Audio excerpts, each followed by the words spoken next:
এবং service oriented যে প্রতিষ্ঠানগুলো রয়েছে সেই প্রতিষ্ঠানগুলোর উপরে মানুষের এখন আর কোনো হবে। আমরা দেখেছি পাহাড় এবং সমতলের মধ্যে, কিন্তু এই অন্তর্বর্তীকালীন সরকারকে আমাদের সময় দিতে হবে। থেকে প্রত্যাশা করব যে অন্তর্বর্তীকালীন সরকারের কার্যক্রম আমরা দেখি, পরবর্তীতে আমরা এই অন্তর্বর্তীকালীন গণতান্ত্রিক উপায়ে আমরা সেটি অন্তর্বর্তীকালীন সরকারের কাছে আমরা পৌঁছে দিব।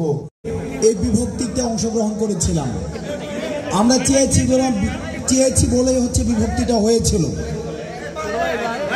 পরবর্তীতে 1971 সালে যখন মুক্তিযুদ্ধ হয় তখন আমরা দেখেছি সমাজের প্রতিটি স্তরের মানুষ আমরা একসাথে হয়ে আমরা মুক্তিযুদ্ধ করেছিলাম।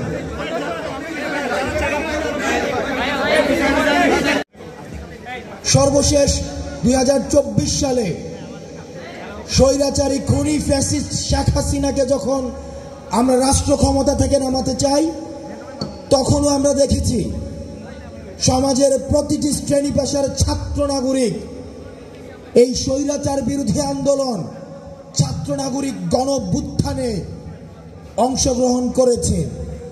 প্রিয় সহযোদ্ধা, একটি জিনিস ভেবে দেখতে হবে, যখনই ভাঙনের প্রশ্ন এসেছে, যখনই টেনে নামানোর প্রশ্ন এসেছে, যখনই পতনের প্রশ্ন এসেছে, তখন সমাজের সকল শ্রেণী পেশার মানুষ আমরা এক হয়ে গিয়েছি।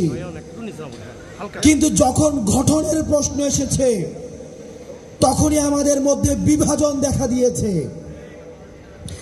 47 পরবর্তীতে যখন রাষ্ট্র গঠনের প্রশ্ন এসেছে তখন আমরা দেখেছি বিভাজনের প্রশ্ন চলে এসছে।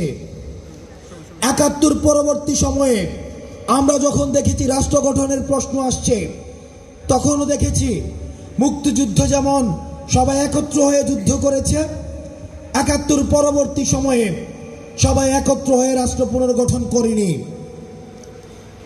90 যেভাবে স্বৈরাচার পতনের সময় মানুষ একত্র হয়ে স্বৈরাচার পতন করেছে, কিন্তু রাষ্ট্র গঠনের সময় মানুষের মধ্যে বিভাজন দেখা দিয়েছে।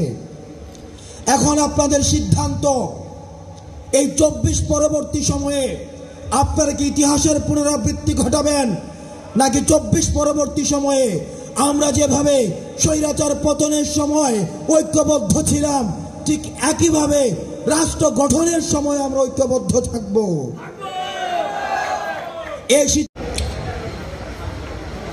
আমরা স্বাধীনতা রক্ষা করা অনেক বেশি কঠিন একটি কাজ।